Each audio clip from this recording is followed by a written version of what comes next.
Boa noite, gente. Para quem não me conhece, eu sou de uma casa espírita que é o Lafran, La Fraternidade Maria de Nazaré. A nossa instituição também é uma casa com crianças especiais, com paralisia cerebral, elas são internas, fica na região do bairro Rio Branco, na região de Venda Nova, e aí quem tiver a chance de conhecer, a gente marca uma visita lá. Falar de Espiritismo e Educação, nós vamos pegar a partir da música. Já que Jesus perguntou para Pedro sobre o amor. Lembram do refrão da música? Pedro, tu me amas? Lembram do diálogo? Pedro, tu me amas? O que Pedro respondeu? Sim, Senhor, tu sabes que eu te amo. Então apacenta as minhas ovelhas. Aí Jesus perguntou pela segunda vez: Pedro, tu me amas? Senhor, tu sabes tudo, tu sabes que eu te amo. Então apacenta as minhas ovelhas. Ele olha para Pedro e fala: Simão Pedro, filho de Jonas, amas-me? E aí olha a colocação de João: e Pedro se entristeceu, porque Jesus estava lhe perguntando pela terceira vez. Mas respondeu: sim, Senhor, claro que eu te amo. E Jesus fala a mesma coisa: então apacenta as minhas ovelhas. Gente, cá para nós, que diálogo irritante, não é não? Não, imagina esse diálogo na nossa casa. Alguém te pergunta assim: você vai sair que horas? Você fala: às 8. Aí a pessoa vira, volta e fala assim: você vai sair que horas? Você não responde às 8, você fala assim: eu já te respondi. Mas, para todos os efeitos, às 8. Aí a pessoa vira-se, volta e fala assim: você vai sair que horas? Você fala: você é surdo? Esse é o diálogo da nossa casa.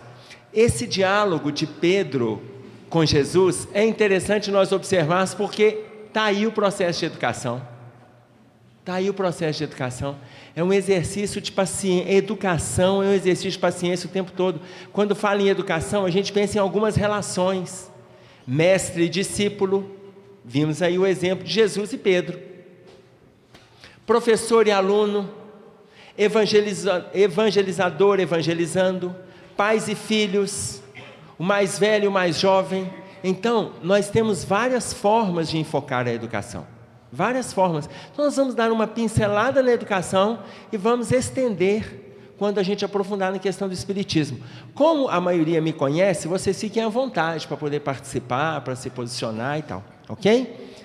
A palavra educação, vamos pensar primeiro na mais comum, que é na relação professor-aluno.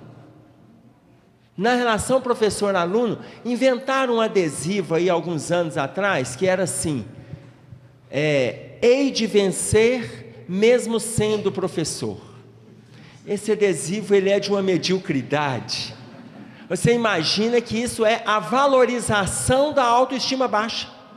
É a valorização hei de vencer mesmo sendo professor, significa que eles são os últimos dos últimos e ainda vencerão. Isso não foi inspirado por Emmanuel, óbvio. Porque ele colocou que ele reencarnando, ele quer vir na posição de professor, educador. Imagina se ele inspirar um adesivo desse, para ele ainda ter o esforço de mudar depois que ele chegasse. Não ia fazer isso, tá? Depois, como eles viram que foi um ato falho, dos mais grosseiros, tiraram os adesivos, tiraram a frase, mas ficou na mente de alguns que conheceram, que participaram de movimentos, tá? A palavra educação, ela vem do grego, e vem de educiere, que significa desenvolver um potencial, tirar de dentro da criatura um potencial. Tanto que Diotima, sacerdotisa mestra de Sócrates, ela dizia que o trabalho do mestre é como o trabalho da parteira, trazer à luz a beleza escondida dentro da criatura humana. O trabalho do mestre é como o trabalho da parteira, trazer à luz a beleza escondida dentro da criatura humana. Ou seja, o que a gente está fazendo nos nossos vários processos educativos? Na função de professor, ou de pai, ou de amigo, ou de mais velho, ou de mestre, ou de discípulo. O que a gente está fazendo nas relações que a gente está criando? Paulo Freire, ele coloca assim, vou usar esse quadro aqui.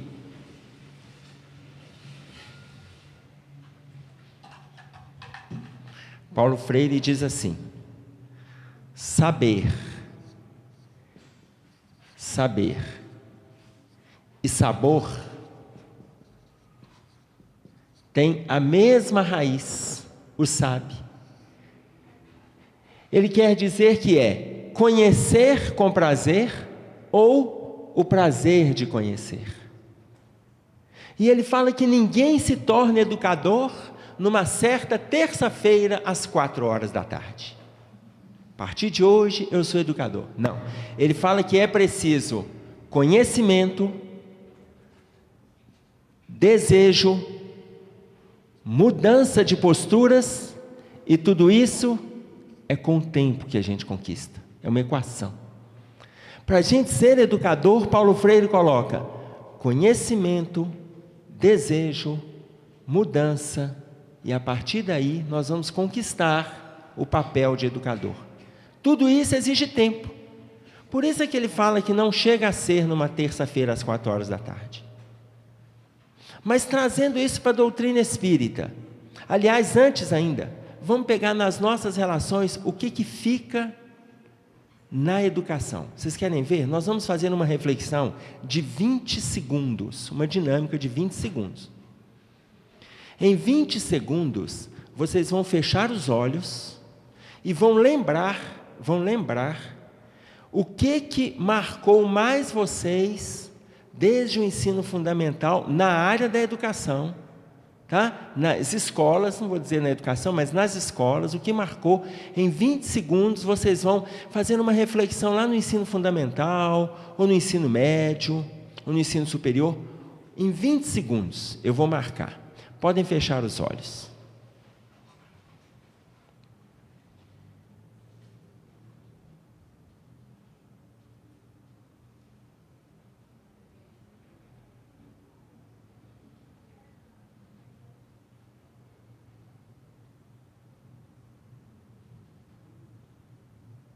Ok? Podem abrir os olhos.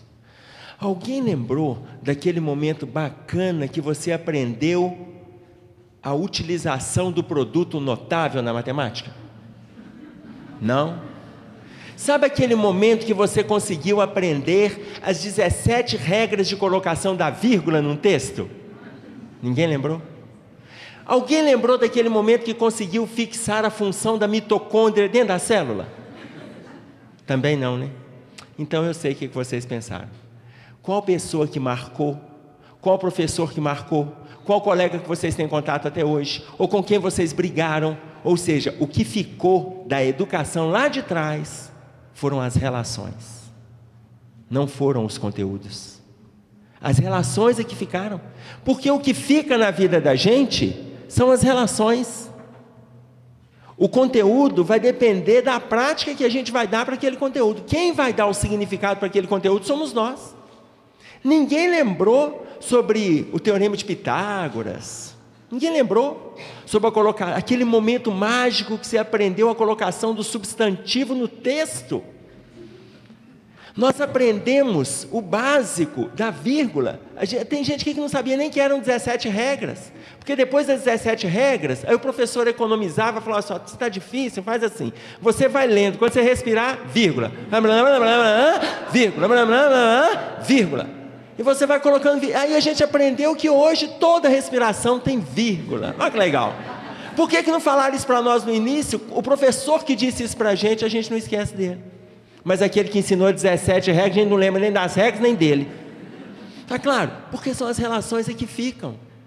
Então, se nós formos pensar aí no campo doutrinário, se a gente pensar na doutrina espírita, a pergunta de número 21 do livro Desafios da Educação, o Raul Teixeira pergunta para Camilo: qual é a dificuldade que as pessoas têm em aprender a doutrina espírita? Qual é a dificuldade? Existe dificuldade? E ele coloca: não existe dificuldade. O que existe é desinteresse. Porque a doutrina espírita ela é muito simples, mas à medida que pinta o desinteresse em uma das partes, seja no núcleo familiar, seja no relacionamento conjugal, ou seja no confronto do homem velho com o homem novo, pintou ali o desinteresse, não tem aprendizado. Mas é assim também na escola. Nós não fixamos o conteúdo, não é porque foi simplesmente desinteressante, porque o mais interessante eram as relações. Hoje a gente consegue fixar com mais facilidade a doutrina espírita por causa disso aqui também, ó, são as nossas relações. Então as relações é que ficam. O que nós estamos passando para o outro nessas relações? E aí a gente tem a própria questão da autoeducação. E aqui nós vamos estabelecer uma diferença, porque conhecimento, eu pergunto para vocês, conhecimento é igual ou diferente de consciência? É igual ou diferente? É diferente? Conhecimento e consciência? Isso que nós estamos fazendo aqui é conhecimento. Isso aqui é conhecimento. Então, é diferente. Conhecimento e consciência é diferente. Isso que nós estamos fazendo aqui é conhecimento. O que nós vamos colocar em prática a partir daqui é a consciência. Eurípides Barçanufo, ele fala que nós estamos desencarnando, falando do movimento espírita, nós estamos desencarnando recheados de conhecimento, mas sedentos de consciência. Recheados de conhecimento, mas com ausência de ação, ausência de prática. Porque o processo educativo não é simplesmente o conhecimento. O conhecimento vai nortear o caminho que a gente vai tomar. E vai nortear. É isso que ele vai fazer. Mas é a consciência é que vai fazer com que a gente supere as dificuldades que o conhecimento não está dando conta. Imagina, o que a gente já conhece de doutrina espírita hoje. Aliás, uma pessoa chegou para mim e falou assim: Emerson, você já conseguiu? Ela estava lá se debulhando com o livro Evolução em Dois Mundos. E ela falou comigo assim: você já leu Evolução em Dois Mundos? Ela estava lá naquele sofrimento. Eu falei: não, de jeito nenhum. Eu só peguei o Evolução em Dois Mundos em alguns pontos que me foram interessantes e indicados para estudos. Mas pegar o Evolução em Dois Mundos, sentar, pegar o livro e elucidário e fazer, não, nunca fiz. Mas isso não te incomoda? Falei com ela: minha filha, se eu desencarnar com o livro Sinal Verde colocado em prática, eu já estou quase anjo. Eu vou preocupar com a Evolução em Dois Mundos, eu não estou conseguindo colocar o sinal verde. Porque eu não estou conseguindo trabalhar as questões simples da prática do dia a dia nas relações, eu não estou dando conta. Eu vou me preocupar em aprofundar em conhecimento. Ah, mas você está dizendo que não é interessante a gente ter conhecimento? De forma alguma. A gente precisa do conhecimento, que ele vai alicerçar a nossa prática. Mas se eu vou pegar conhecimentos profundos, eu quero entender a fórmula da energia nuclear, eu ainda não estou sabendo assinar meu nome. O que eu vou fazer com a fórmula da energia nuclear? Eu estou querendo ir lá na NASA, conhecer a NASA, eu ainda não sei movimentar o tablet. O que eu vou fazer na NASA? O que eu vou fazer lá? Está claro? É um processo. Por que o computador chegou hoje para nós? Vocês lembram? Muitos aqui lembram, os mais novos não lembram. Mas o povo da minha idade para trás lembra. Lembra daquela época da datilografia? Está vendo? Muita gente... Então, a datilografia, outro dia vendo a minha filha lá na frente do computador, e ela lá usando 2 dedos de uma mão e 1 dedo da outra, enquanto na datilografia a gente tinha que usar 9 dedos, só não usava o polegar da mão direita, e a hora você praticava com o polegar da mão direita, para ele não ficar ocioso, mas era a barra do espaço, lembram disso? Eu cheguei do lado da minha filha e falei assim: meu Deus, que falta que faz uma datilografia. Ela olhou e falou assim: datilou o quê? Nem a palavra é conhecida. Mas para chegarmos hoje no tablet, a gente precisou da máquina de escrever manual. E aquilo ali era a invenção. Você substituía a caneta, aquele monte de gente batendo máquina, aí o carro vai lá, pá, aí pá, lembra disso, da alavanca, pá, vinha fechando máquina, mas tem hora que te dava uma raiva, você estava com raiva de você ter errado, aí você batia com força, mas o trem era de ferro, mas nem quebrar, que a porcaria não quebrava, era uma beleza. Aí surgiu a máquina elétrica, mas que invenção! A máquina elétrica você não precisava mais de usar a alavanca, não tinha alavanca do carro, era na tecla, tim, aí ela, olha que suavidade. Mas aí veio a máquina eletrônica, mas que beleza a máquina eletrônica, e depois surgiu o computador. O teclado do computador hoje é o teclado da máquina de escrever lá atrás. Como que a gente chegaria no computador se não tinha ainda algo padronizado? Não tinha algo padronizado. A gente precisava de passar pelos padrões. Olha o conhecimento aí. Então a gente precisa, ela é lenta, mas é uma constante. A gente precisou de passar para a máquina de escrever, para chegarmos hoje no tablet. Você pega aquela coisa lá toda apagada, você dá um toque, tim, acende. Outro toque, olha o teclado ali embaixo. O mesmo padrão da máquina de escrever, mesmo padrão. Aí vem o seu celular. O celular está lá com o teclado desse tamaninho, o mesmo padrão da máquina de escrever. O mesmo padrão. Está claro? A gente precisa do conhecimento? Precisamos, não tem dúvida. Precisamos do conhecimento.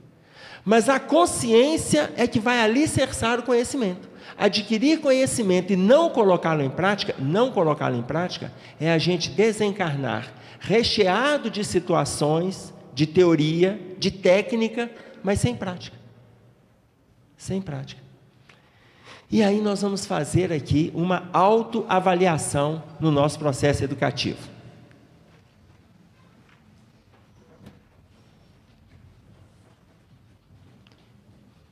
Vocês veem que eu não tenho mais máquina de escrever não, sabe? Mas eu ainda uso quadro. O Ricardo me perguntou assim, não, mas nós temos data show. Ricardo, o dia que a minha voz não prender atenção, eu emudeço. Enfim, nós vamos fazer uma autoavaliação. Reflita em algum desvalor que você tem. Reflita numa dificuldade que você tem. Só uma. E não avança não, se atrapalha a turma.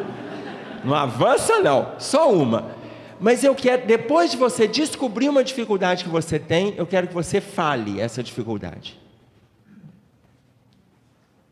Pode falar. Intolerância.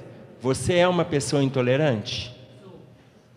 Alguém mais? Aí, gente, quem falar uma, não pode repetir, tá?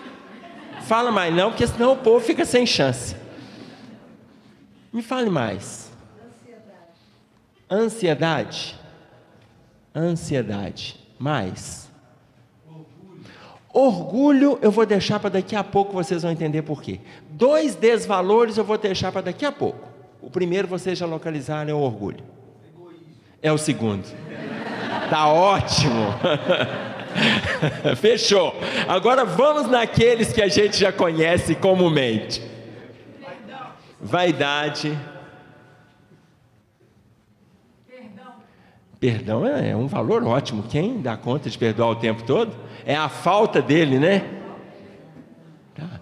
Então eu vou. O que é o contrário? Mágoa. Mágoa. Mais? Preguiça. Raiva. Gente, esse salão está muito cheio para ter só isso aqui. Eu não acredito que eu estou diante de um grupo plenamente angelical. Eu não acredito nisso. Pode começar a botar para fora. Ou então a autoavaliação está muito fraca, isso sim. Vamos lá. Impaciência. Inveja. Indisciplina. Medo. Culpa. Comodismo. Apego. desorganização, desprezo, ciúme, maledicência. Gente, eu não quero encher o quadro, tá? Vocês acham que tá bom? Então, dá para vocês terem uma ideia do que é isso aqui? Ainda não? Preto. Calma, nem cheguei lá ainda. Aqui, olha.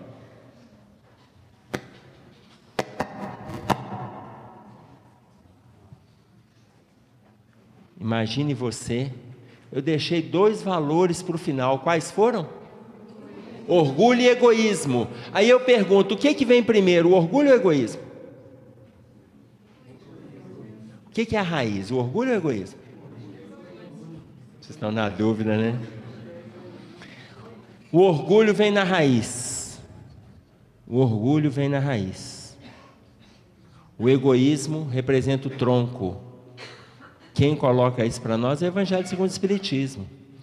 No capítulo 7 do Evangelho segundo o Espiritismo, o item, o orgulho e a humildade, no item 11, ele vai falar assim: o orgulho representa 2 traduções. A primeira, a raiz de todas as nossas dificuldades. Na outra tradução, o orgulho representa a fonte de todas as nossas dificuldades. Lá no item, o egoísmo, no capítulo 11 do Evangelho, no item 11, está escrito assim: egoísmo, filho do orgulho, ou seja, ele é o tronco. Está claro? Então, quando uma pessoa chega para você e fala assim: você tem que deixar de ser maledicente, você tem que deixar de ser ciumento. Realmente, nós temos que deixar isso aqui de lado. Mas quando a pessoa fala com você assim: você tem que deixar de ser orgulhoso, você tem que tirar isso tudo de uma vez. Tá fácil? Não, não tá fácil. Aí começou o processo autoeducativo. Você imagina no processo, vamos trazer para a própria natureza, o trabalho dos homens, vai abrir uma estrada, eles vão tirar uma árvore, porque ali vai passar uma rodovia, eles vão tirar a árvore. Como que tira a árvore? Já pega do orgulho e sai puxando tudo com o trator? Não, começa a seccionar a copa. Depois vai fazendo a mesma coisa com o tronco, e aí faz uma loca e tira a raiz. O nosso processo evolutivo, a nossa relação com o conhecimento e o despertar da consciência é assim. Se alguém te disser: você tem que deixar de ser maledicente, tem mesmo. Você vai lá e você tem que lutar para tirar isso aqui. Mas se alguém falar com você que você tem que deixar de ser orgulhoso, vão com calma. Nós não vamos dar conta. Tá? Não vamos dar conta. Mas se você alimentar, tem um aqui que vocês não colocaram, eu não sei se foi de propósito, mas eu vou colocar, que é a gula. Se por um acaso vocês acham que a gula não é viciação, não? Eu acho que vocês fizeram isso de propósito. Mas eu vou colocar a gula aqui. E essa fruta, imagina que você não quer trabalhar essas dificuldades. Ou contrário, você trabalhou todas as dificuldades, mas deixou isso aqui porque o povo falava que você era guloso, você nem achar que guloso, só porque eu estou pesando 188 quilos. Bobagem, esse povo acha que eu como demais, mas não é não. E a fruta da gula que você não trabalhou, ela caiu. Ela amadurece, apodrece e cai. Quando ela cai, aqui embaixo tem as sementinhas, não tem? Vai formar nova raiz. Essa raiz é a raiz do orgulho. Raiz do orgulho. Dessa raiz vai surgir o tronco do egoísmo. E aí vem a primeira fruta dessa copa, que é a fruta da gula. Aí alguém chega para você e fala assim: fulano, você tem que diminuir a sua alimentação, você está comendo demais da conta, diminui um pouco. Não, mas eu como assim porque eu sou muito ansioso. Ah, mas essa ansiedade sua vai acabar com você. Ah, mas se você falar desse jeito, isso me irrita. E quanto mais irritado, mais eu como mesmo. E quem cuida da minha vida sou eu, não é você. Aí começa a arrogância. E aí aos poucos ele vai ganhando peso e ele assume uma obesidade. Aí aos poucos ele entra num quadro de angústia. Daí a pouco ele abre a porta para uma depressão. Daí a pouco ele começa um processo de culpa, que vem a autopunição. A partir daí ele começa a se isolar. Quanto mais isolado, mais culpado, e aí ele começa a pensar até em suicídio. Ou seja, ele construiu uma nova copa de dificuldades. Viram por que o processo autoeducativo, ele é lento, mas ele tem que ser constante? A nossa questão não é uma pessoa falar para a gente assim, você está muito arrogante, e a gente discordar, não, falou, pensa. Frei Beto, ele coloca para a gente o seguinte, se nós dessemos conta de sentarmos, ele falando das instituições, escolas, empresas, se nós dessemos conta, família, de sentar pelo menos uma vez por mês, para discutirmos as dificuldades que nós estamos vendo no outro, e o outro vendo as dificuldades em nós, sem agressão, sem arrogância e sem discordância, nós iríamos crescer estupidamente, assustadoramente, mas a gente não aguenta isso. Uma pessoa fala para a gente alguma coisa, na hora a gente já está armado para ver qual defeito que ele tem para devolver. Na hora, a gente se arma para agredir o outro. O outro chegar para você, fulano, você não acha que você está excedendo muito? Mas por que você acha que está excedendo? Porque, veja bem, você acabou de fazer cirurgia no seio em colocar silicone. Agora você também vai colocar um silicone no bumbum. Agora você vai corrigir um pouquinho entre as pernas, vai tirar um pouco na barriga e vai aumentar aqui, colocando, como é que é o nome daquele negócio que bota aqui? Botox. Aí, se a gente fala isso para a pessoa, em vez dela entender que, deixa eu pensar um pouco, quem sabe esse perfil eu estou exagerando, em vez dele parar para pensar e falar assim, eu faço isso, e você? Pronto, acabou, virou um jogo de agressão. Por que a gente não pode avaliar o que o outro está colocando? Por que a gente não pode avaliar? Por isso é que Santo Agostinho, na resposta da pergunta 919 do Livro dos Espíritos, ele coloca 4 valores que a gente tem que pensar, 4 situações no processo de autoconhecimento. O primeiro é, quando você colocar a cabeça no travesseiro, reflita as pessoas que você incomodou naquele dia, o que você pode mudar. Segundo, veja o que você tem feito em relação a Deus, ao próximo e a si mesmo. Terceiro, se Deus resolvesse te chamar essa noite, o que você tem para apresentar a Deus? Ninguém está com cara de quem vai essa noite, pode ficar tranquilo. Mas que Santo Agostinho pergunta. Tá? Em quarto, atente-se para o que as pessoas dizem a seu respeito, mas atente-se principalmente para a fala dos inimigos, porque é provável que os inimigos tenham razão, porque eles não têm nenhum motivo para te agradar. Os amigos veem isso aqui, mas não falam conosco. Os inimigos falam. Os inimigos se posicionam. Eles não têm motivo para agradar a gente, então eles vão lá e avisam. Mas para vencer isso aqui, a gente precisa do principal valor que está dentro de nós. Qual que é? Principal. Humildade. Mais simples do que esses. Amor, esse é o mais complexo. Mais simples. Qual o valor mais simples? E esse valor, o Livro dos Médiuns, no item 131, ele coloca para nós que é atributo essencial do Espírito. Vontade. Ela nem ainda é boa. Ele já falou boa, mas para ela ser boa, eu já tenho que ter uma bagagem. Porque a gente pode ter má vontade. Tanto que o Livro dos Médiuns coloca vontade no item 131, ele chama de atributo essencial do Espírito. Gente, vontade todos nós temos. Todos nós temos. E aí tem gente que fala assim, mas e aquele que não gosta de fazer nada? É porque tem vontade de ficar à toa. Não tem jeito de você ficar livre da vontade. A vontade está dentro de você. Ah, mas hoje eu não estou afim de levantar para fazer nada, então eu estou afim de ficar sentado também sem fazer nada.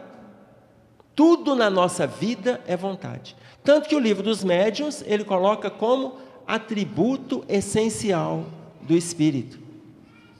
Tudo é vontade. Tá? E aqui começa verdadeiramente o nosso processo autoeducativo. A gente fez uma avaliação das dificuldades que a gente vem trazendo. Vontade, atributo essencial do Espírito. Vontade, vocês querem ver um exemplo? Numa das Paralimpíadas que aconteceram aí atrás, em Atlanta, estava lá, os corredores estavam prontos para os 100 metros rasos. Se eu não me engano, 9 corredores para os 100 metros rasos. Nós não vamos dizer que eles saíram em disparada, porque era uma Paralimpíada. Eles estavam lá com as suas dificuldades. No momento que foi dada a largada, eles começaram a correr e um dos corredores caiu no chão e começou a chorar. Quando começou a chorar, os outros 8 corredores olharam para trás, viram que aquele garoto estava chorando, voltaram. A garota portadora da síndrome de Down, ela se abaixou, deu um beijo no joelho daquele que estava chorando, deu as mãos para ele, soprou e falou assim, pronto, agora vai sarar, levanta. E ele se levantou. Os 9 corredores deram as mãos, e os 9 chegaram juntos na linha final, os 9 venceram a corrida, porque a vontade deles não era de vencer simplesmente para ganhar uma medalha, um troféu, nada disso. A vontade deles era de superar a própria intenção de se melhorar. Era de superar a faixa que eles tinham que percorrer. É de superar os olhares dos espectadores. Isso mereceu quase 10 minutos de aplauso do estádio de pé. Vontade. Tudo na nossa vida é vontade. Então, se nós queremos vencer alguma coisa, eu tenho que acionar o mecanismo da vontade. Eu preciso acionar o mecanismo da vontade. E aí vem o segundo item, que não é só ter vontade. Depois da vontade é necessário, antes de agir, é necessário sentir a vontade. Sentir.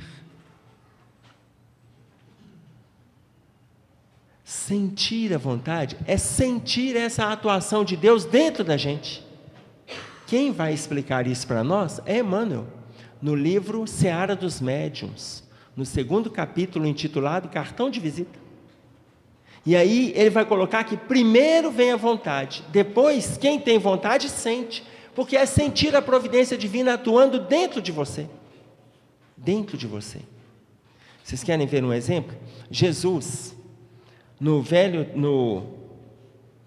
em Mateus, no capítulo 6, no versículo 6, quando ele vai ensinar o Pai Nosso, que começa a partir do versículo 9, no versículo 6 ele fala assim, mas tu, quando orares, entra no teu aposento e fechando a tua porta, ora a teu Pai que está em oculto.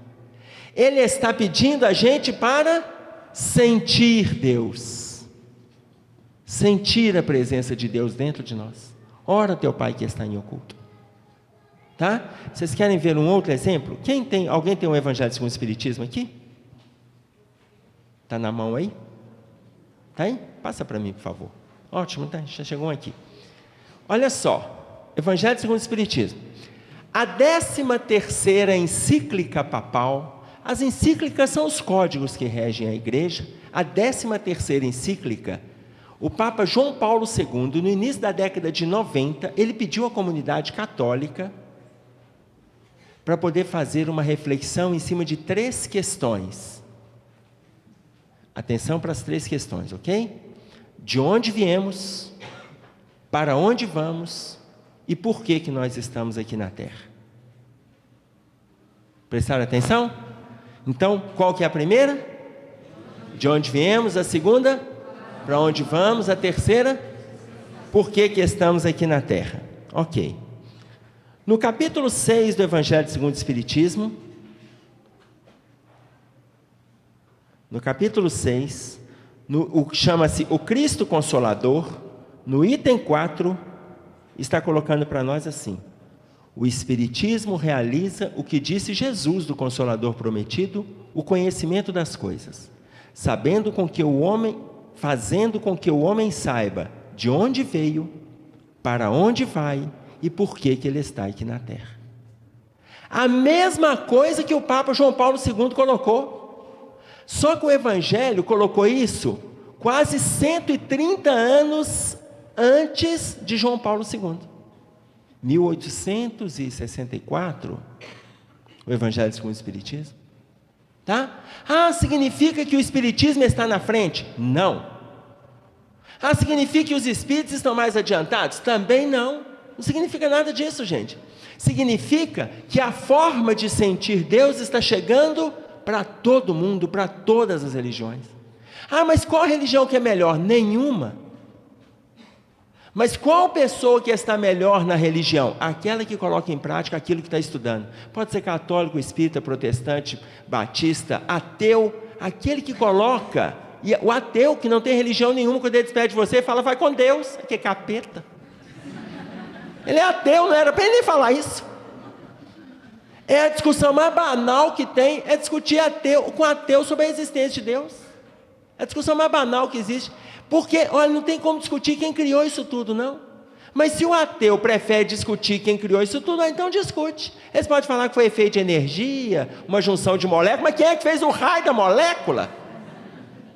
Mas essa energia, mas quem criou essa energia? Você pode dar o nome de Deus, de Alá, de Jeová, de qualquer coisa, dá o nome de uma coisa. Os técnicos do Centro Espacial de Houston, eles colocaram assim, obrigado, tem que existir Deus. Técnicos do Centro Espacial de Houston, tem que existir Deus, porque Ele é o maior matemático que existe para a nossa concepção. Porque quando jogamos no espaço a espaçonave, para receber a bólide, que é aquela parte que se desloca quando ela sai da Terra, nós temos que calcular aonde a bólide vai cair, no deserto ou no mar, para não cair em Pequim, em São Paulo, em Nova York, para não cair em cidades populosas, nem cidades com menos população. Nós temos que calcular. E para calcularmos, nós precisamos de saber a exata posição do Sol em relação à Terra.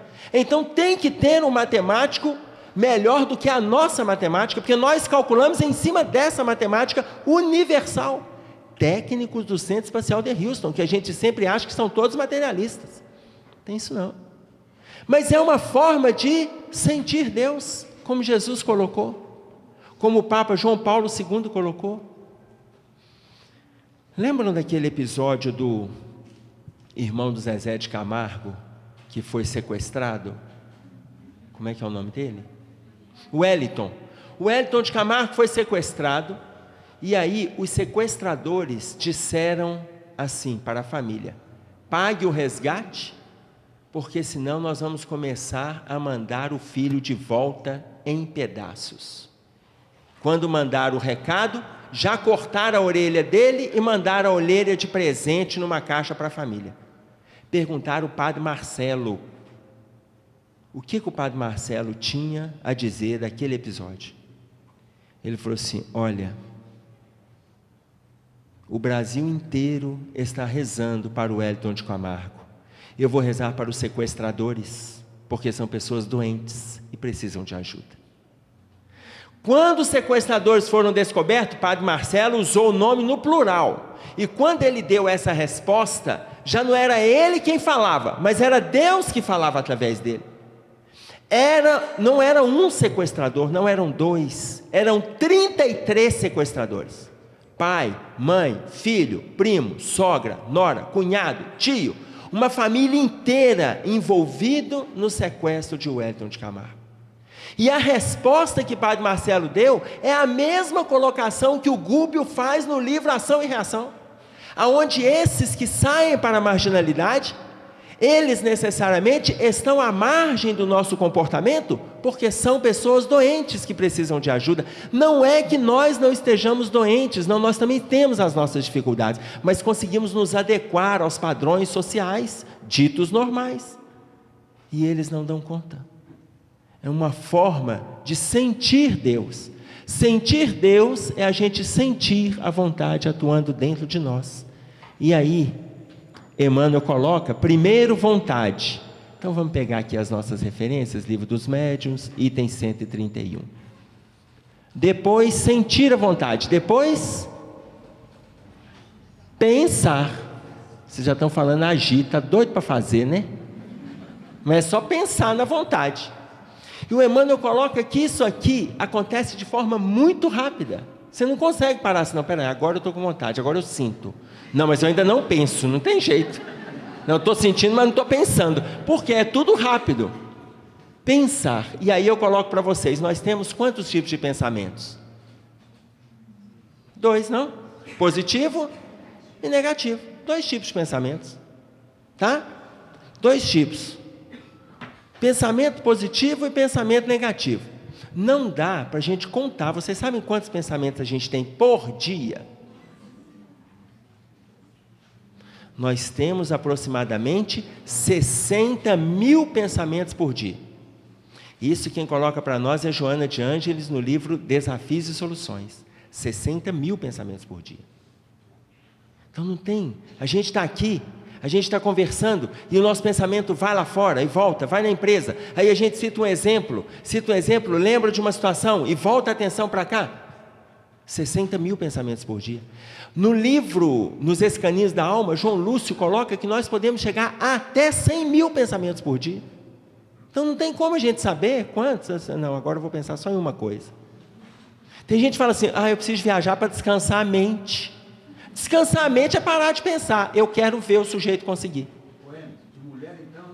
Não, aí Joana de Ângeles generalizou.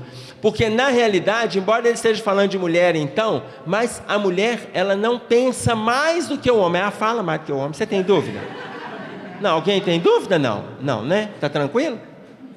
Porque enquanto nós homens, né, Ricardo, temos uma média de 3 mil palavras por dia, a mulher tem uma média 12 mil palavras. Eu coloco para os homens, se brigarem com a esposa de manhã, façam as pazes à noite, porque se ficar de mal para o dia seguinte, ela vai acumular. Na hora que fizer as pazes, ela vai falar tudo de uma vez, o do dia anterior e o daquele dia. Tá claro? Então, o centro da fala feminina é mais desenvolvido, mas a média do pensar, ele é de 60 mil pensamentos por dia. Nós temos 2 tipos de pensamentos. Pensamento positivo e pensamento negativo. Então nós vamos fazer assim. Pensamento positivo. Pensamento negativo. Pensamento positivo. Quem pensa positivo, ele tem mais saúde ou mais doença? Saúde.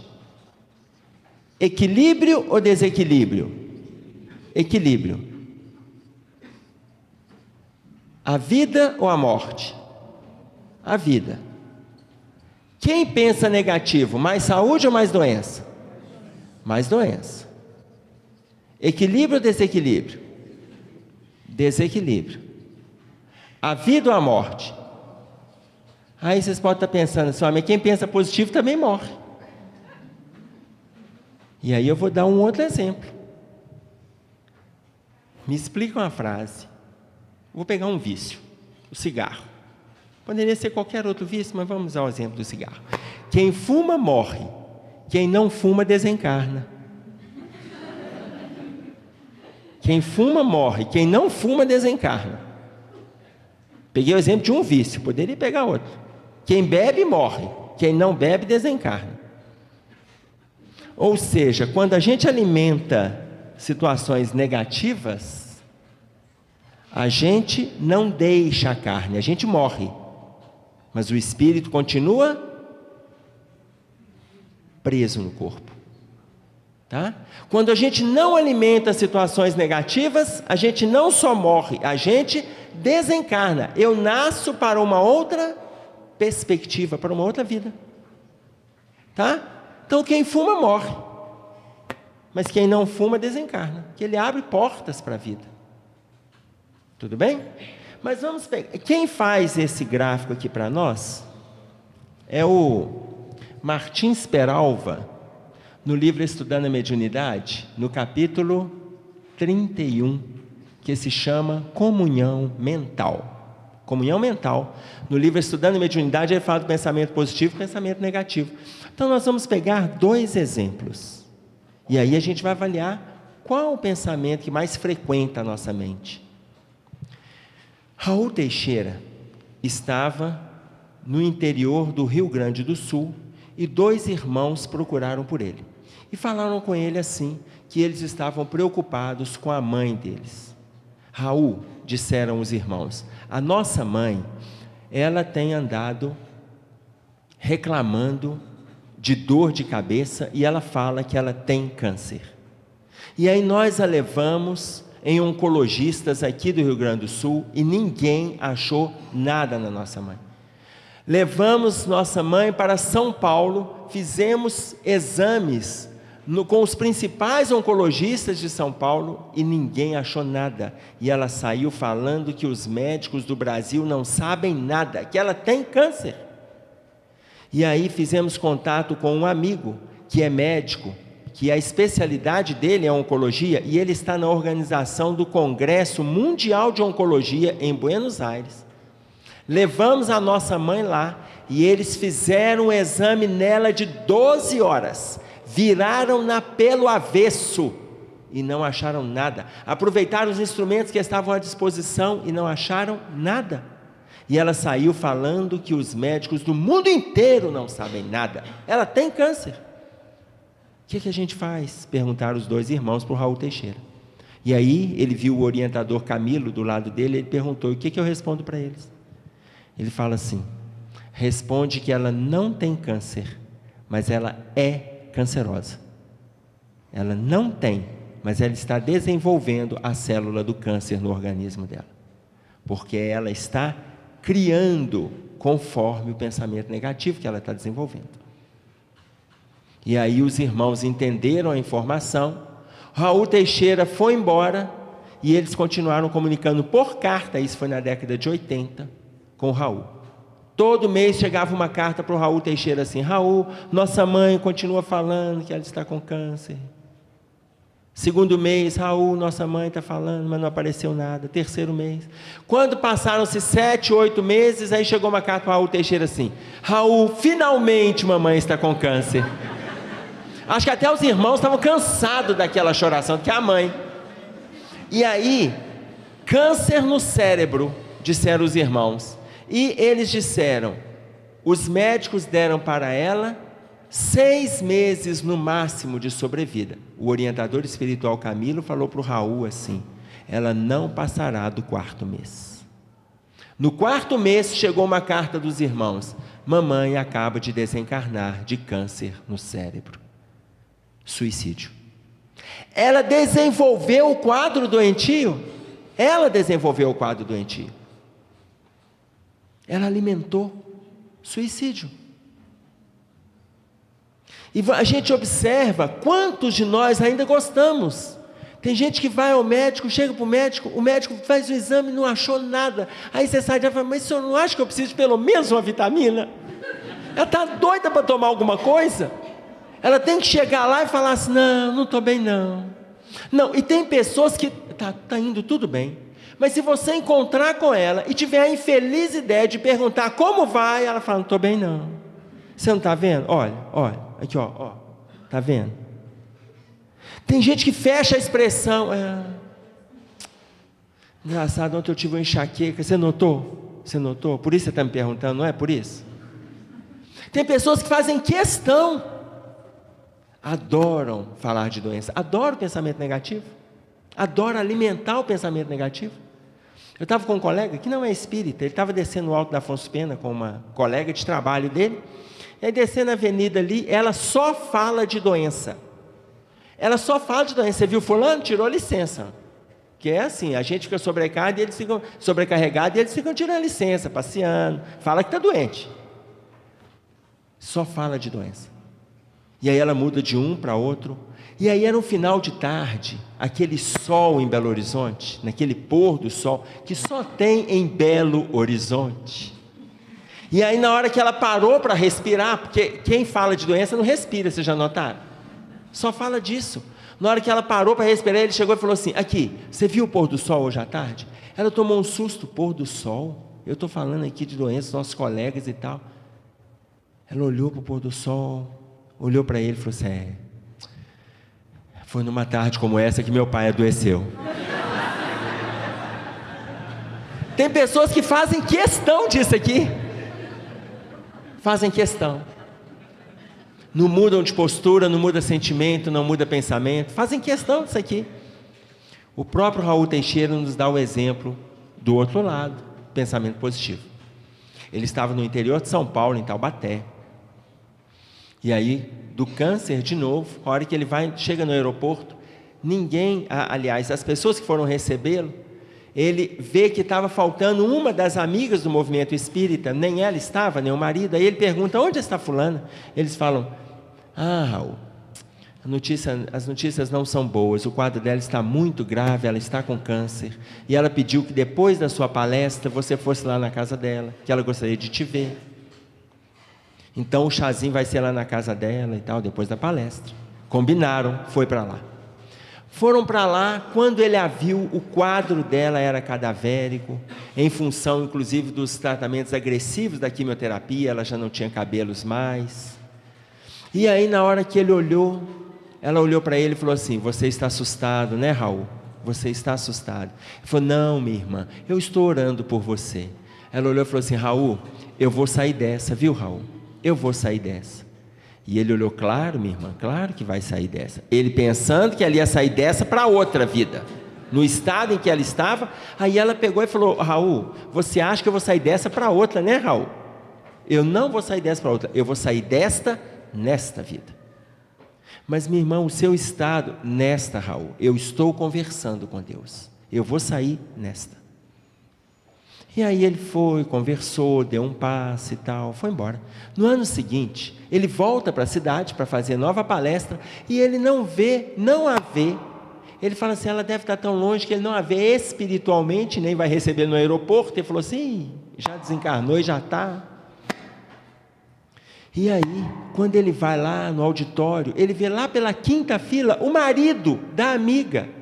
Na hora que ele vê o marido se roçando lá com uma outra mulher, ele fala: mas meu Deus, bastou ela morrer, a mulher nem gelou e ele já está se esfregando para lá, para cá. É porque esse movimento espírita é muito carinhoso mesmo, né? É desse jeito, é todo mundo fraterno, abraça para lá, abraça para cá.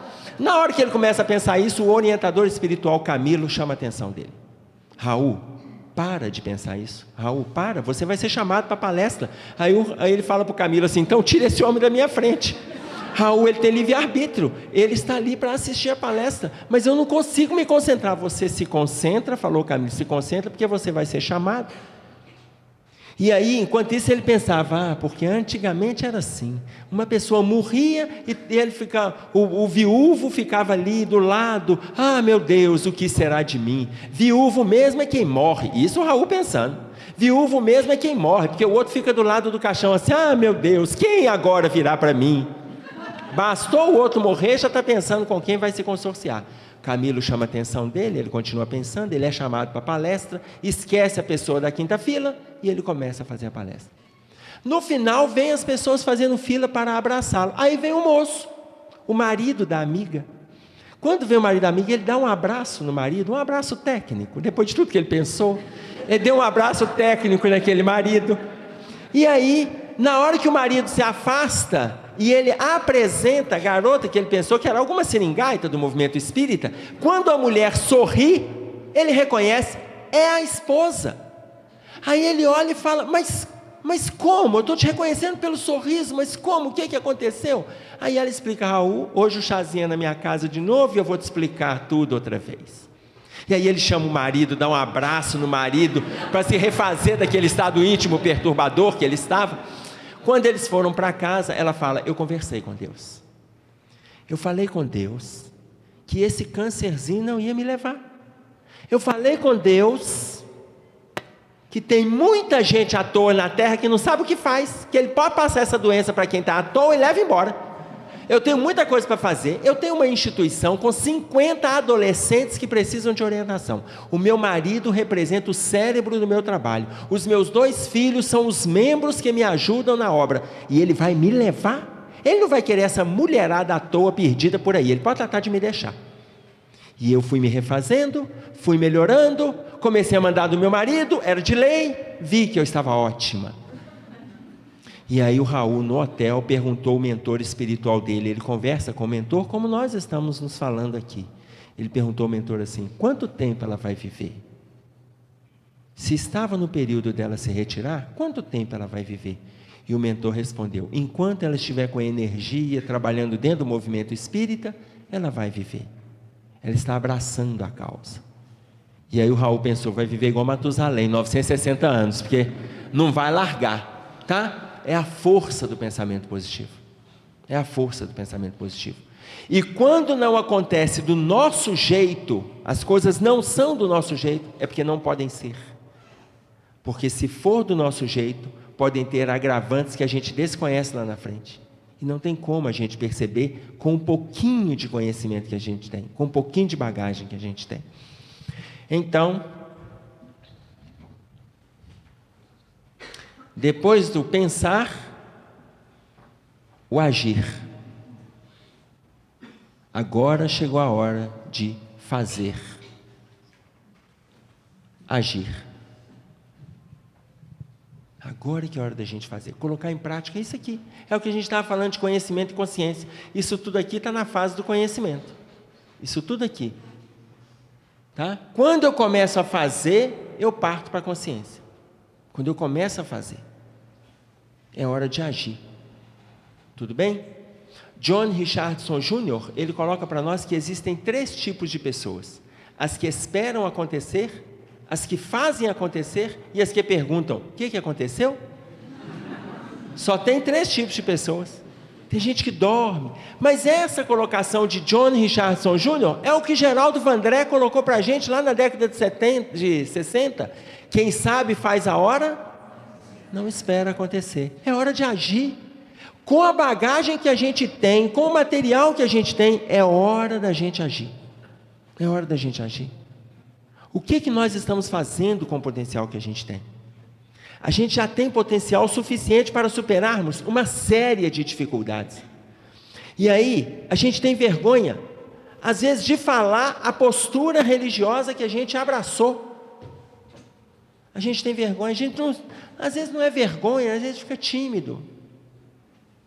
Porque existe a timidez da vergonha e existe a timidez do orgulho, que o Hamed coloca para nós em 2 capítulos no livro As Dores da Alma, fazendo uma referência e um paralelo: timidez e orgulho. E não a timidez como aquela vergonha de quem não está se apresentando. Então, às vezes a gente não se apresenta como espírita, a gente tem medo. Quando eu dei aula na Universidade Católica, eu estava dando um curso no interior, eu estava na cidade de Guanhães, e aí um grupo de colegas bateram na porta da sala. Eu estava dando aula para o 6º período de História, e aí um grupo de colegas alunos bateram na porta, eram representantes formandos de Matemática, Letras e Estudos Sociais, e bateram na porta, perguntaram se eu poderia fazer o culto de formatura para eles na igreja. E aí eu aceitei, gostei, mas eu perguntei para eles por que eles estavam me chamando. Eles não me conheciam, eu não dei aula para eles. Eu estava pela primeira vez na cidade trabalhando com o 6º período de História, eu não dei aula para eles. Por que eles estavam me chamando? Professor, a gente observou como foi a sua chegada aqui, a sua relação com os alunos, a gente gostaria que você falasse para nós. Eu falei: mas e os outros professores que vocês tiveram aula? Não, mas a gente queria que fosse você. Não, para mim é um prazer. Na hora que a secretária da universidade foi preencher o convite, ela perguntou para mim assim: ô Emerson, qual que é a sua religião? Eu falei com ela assim, eu sou espírita. Ela falou, ai meu Deus. Eu falei, por que eu ser espírita dói em você? E você tem que clamar por Deus. Ela falou assim, Emerson, eu não sei se você pode fazer o culto na igreja. Eu falei, como é que é? Emerson, nós estamos numa cidade do interior. Aqui eu não sei se você pode falar na igreja. Eu falei, tem isso, Emerson? Eu vou ter que dar um telefonema. Eu falei, à vontade, na minha frente. Ela ligou para a irmã. Ligou para a irmã de caridade, que trabalha na igreja. E aí a irmã falou assim, o professor é espírita? Eu não sei como é que faz não, liga para o padre. Aí ligou para o padre. O padre da cidade chegou e falou assim, na minha igreja ele não fala. Aí eu perguntei à secretária assim, para que você foi falar com ele que eu sou espírita?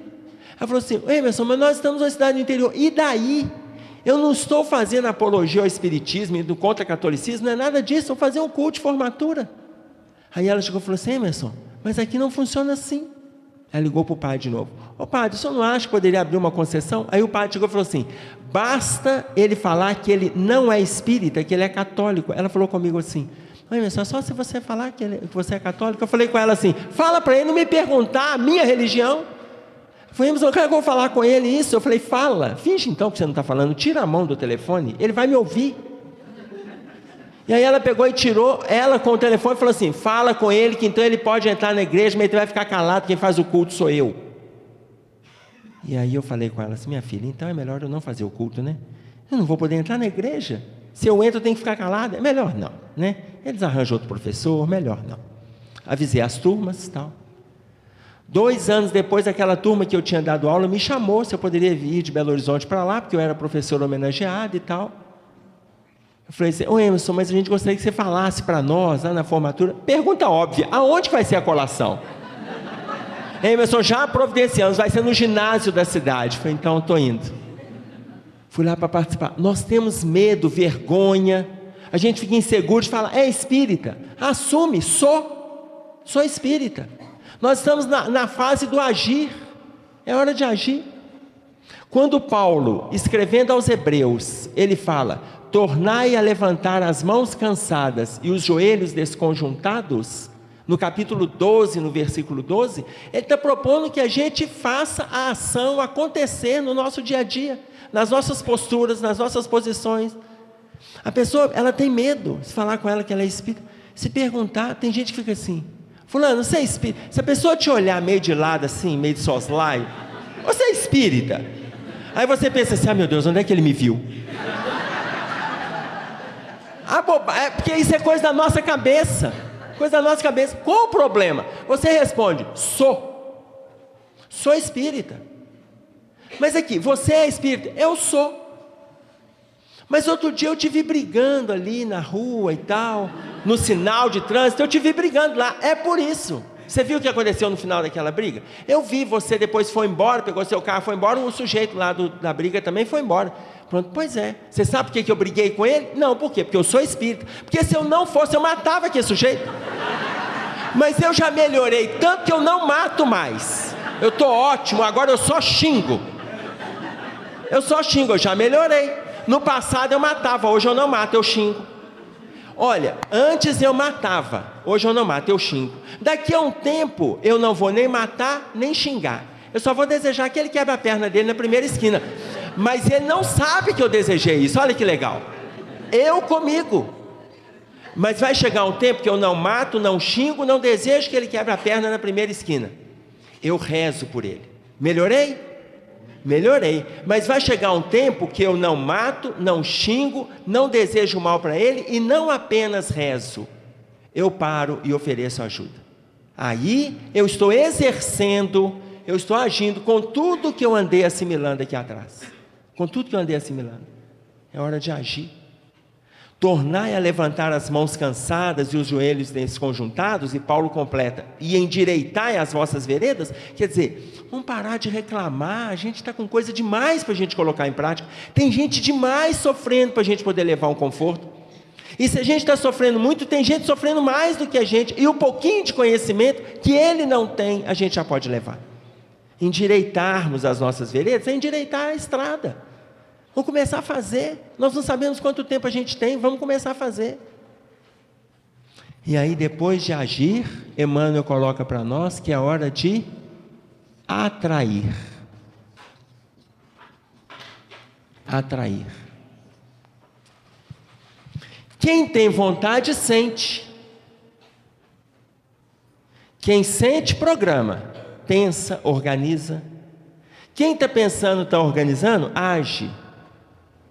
Agiu, vai atrair as consequências da ação. Podem ser boas, podem ser ruins. A pessoa pode se arrepender no átimo do segundo que ela aperta o gatilho.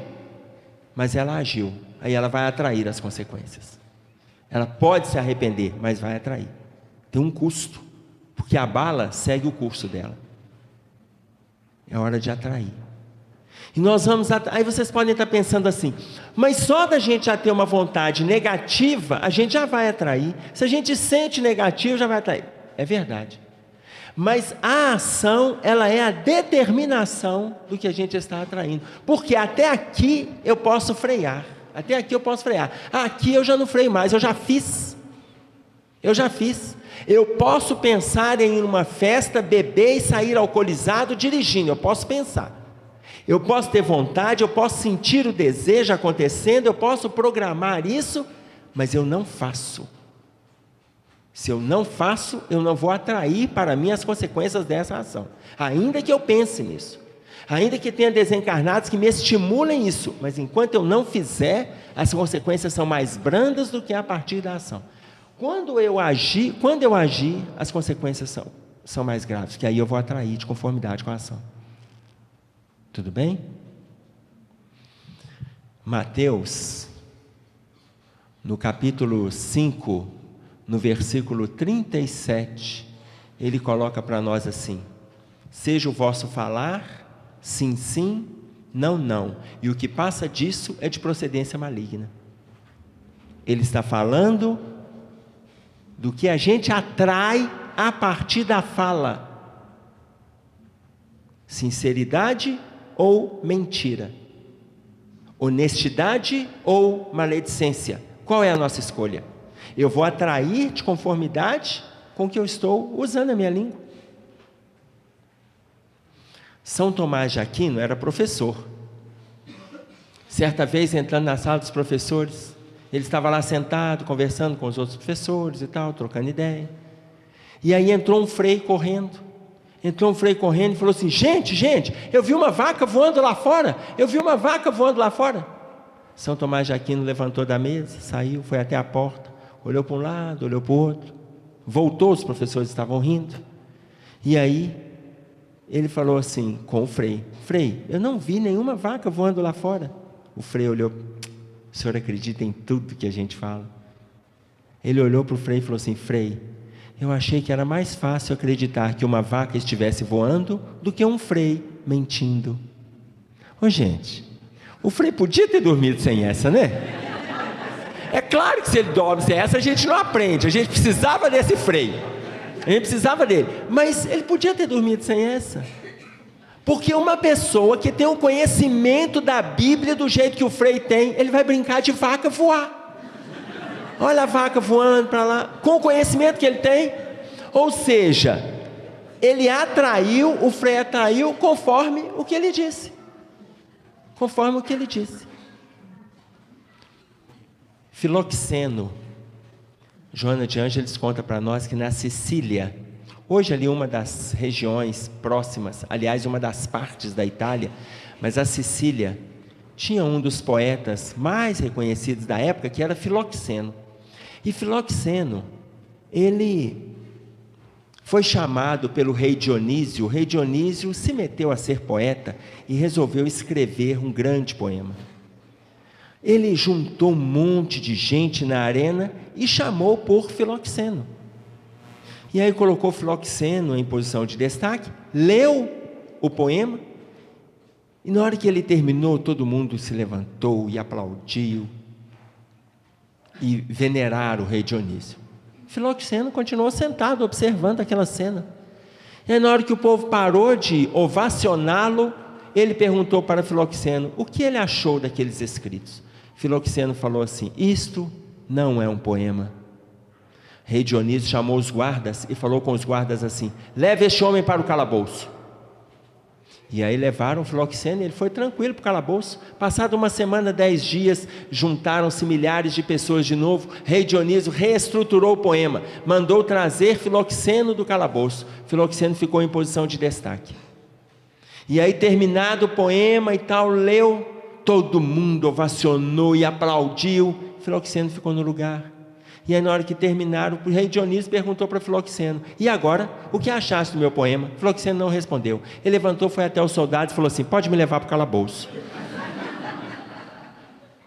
E aí, rei Dionísio fala: volte com este homem, volte com o poeta, volte com o escritor, porque ele merece a liberdade, ele atrai para si o bem-estar, ele é sincero, ele não disfarça. Vocês me elogiam porque vocês me enganam. São os bajuladores da corte e precisam dos meus favores. Ele não luta pela bajulação porque ele não quer o meu favor. Ele é honesto consigo. O que tende a ser uma pessoa honesto com todo mundo, quando ele é honesto consigo. Liberte esse homem. Ele atraiu para si o bem-estar. Depois da gente atrair para nós o bem-estar, aí o Emmanuel fecha colocando que é hora de refletir.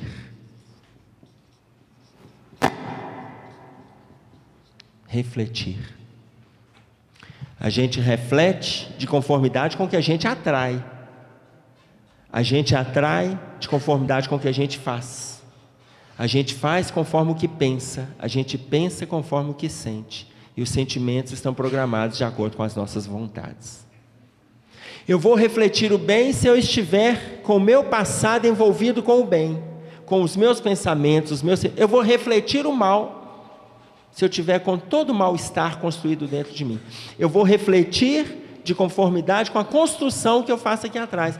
Tanto que, em Mateus, no capítulo 5, no versículo 47, Jesus vai perguntar para nós assim: que fazeis de especial? Não é o que a gente faz no dia a dia, não. O que a gente está fazendo de especial na relação com o outro, no trato, no diálogo, no respeito?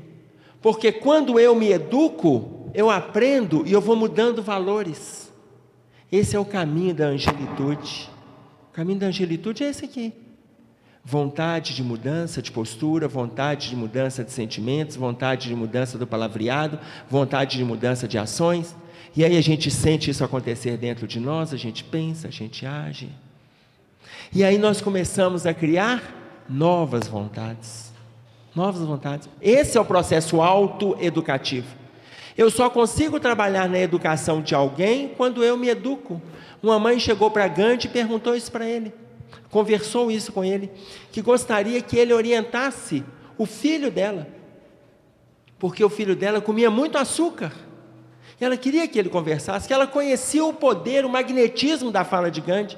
Aí ele falou assim: então eu vou conversar com seu filho, mas volte daqui a um mês e traga o seu filho. Mas por que daqui a um mês? Ele está aqui hoje, ele está na porta. Não, daqui a um mês, daqui a um mês. E aí um mês depois, ela volta com o filho. Ele vai e conversa com o filho sobre a questão do açúcar. Depois de ter um bate-papo com o filho, ela chega para ele e pergunta para Gandhi por que ele demorou 30 dias para ter aquela conversa. Ele falou assim: porque antes eu comia açúcar. Eu precisava de parar de comer açúcar para pedir a ele para parar. Como que eu vou pedir para ele alguma coisa que eu não dou conta? Eu não posso pedir isso para ele. Eu primeiro vou tentar. É o que Paulo coloca: antes de pregar, submeto o meu corpo à servidão, para que de alguma forma, pregando, eu mesmo não venha a ser reprovado. Eu mesmo não venha a ser reprovado. Então, para eu refletir tudo isso, eu tenho que estar envolvido com alguma coisa de especial. Dentro do que a gente estuda, dentro do que a gente faz, o que é que nós estamos fazendo de especial? Quando a gente não dá conta de refletir o bem para o outro, de refletir Deus, Deus se reflete para nós. Aí Deus quem se apresenta para nós. E tem hora que é a gente que não o vê. E Ele vai se apresentar de inúmeras formas. De inúmeras maneiras. Ele vai se apresentar. Eu tenho uma amiga que ela estava lá dirigindo o carro dela. Era o 4º carro parado no sinal de trânsito. E aí o menino veio pedindo alguma coisa para o primeiro carro, pediu para o segundo, pediu para o terceiro. Quando chegou na janela dela, ele olhou para ela, ele olhou só para a cara dela. Ele olhou e falou assim: nossa, você está pior do que eu. Foi embora. Ele só olhou para a cara dela. Ele não pediu nada, gente, ele não pediu nada. Ele olhou e foi embora. Aí ela falou assim: Emerson, não era o menino que falava comigo, era Deus quem falava comigo, era o meu mentor que me mandava o recado. Eu tenho religião, porque eu sou espírita, eu não sei se aquele menino sabe o que é rezar. Eu tenho a minha casa, eu estava saindo da minha casa para o trabalho, no meu carro, eu vejo aquele garoto lá, quando ele não está pedindo alguma coisa, ele está dormindo no meio do papelão, não sei se ele tem casa, não sei se ele tem família, eu tenho tudo isso.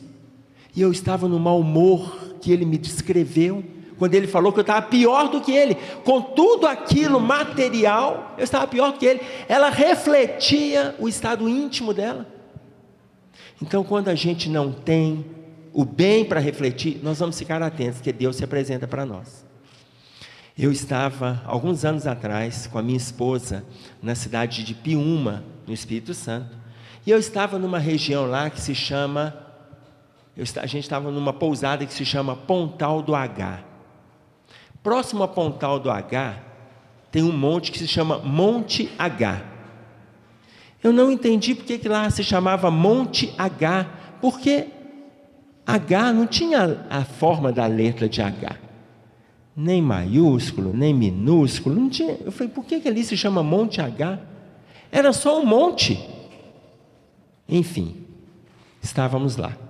Como eu tenho o hábito em Belo Horizonte de acordar 4h15, 4h30, a nossa instituição, esse horário já estou descendo para a instituição, e começar a preparar a medicação dos meninos. Quando dá 5h30, 5h45, eles começam a tomar a medicação, a maioria toma remédio controlado. Então, mesmo que eu esteja fora, deu esse horário, sem despertador, eu vou acordar. Se eu deitar 1h da manhã, quando der 4h15, 4h30, eu estou acordando. Se eu deitar 10h30, deu 4, 4h15, eu estou acordando. Às vezes eu acordo 2 e pouco. Minha esposa olha para mim e fala: você está precisando de procurar um médico. Eu falei assim: por quê? Você está acordando, às vezes eu viro na cama, você está com o olho aberto, olhando para o teto. Meu bem, eu estou pensando. Mas você tem que pensar a essa hora. Você não acha que você precisa tomar o remédio para você dormir? Eu falei: não, eu estou fazendo um exercício para dormir menos, e você vem me perguntar se eu não quero tomar remédio para dormir?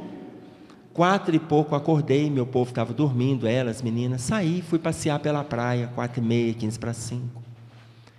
E aí, quando eu voltei, 7 e pouco da manhã, a minha esposa chegou e falou assim: uai, o que aconteceu? Por onde você estava? Meu bem, eu fui ver Deus. Ela falou: você foi o quê?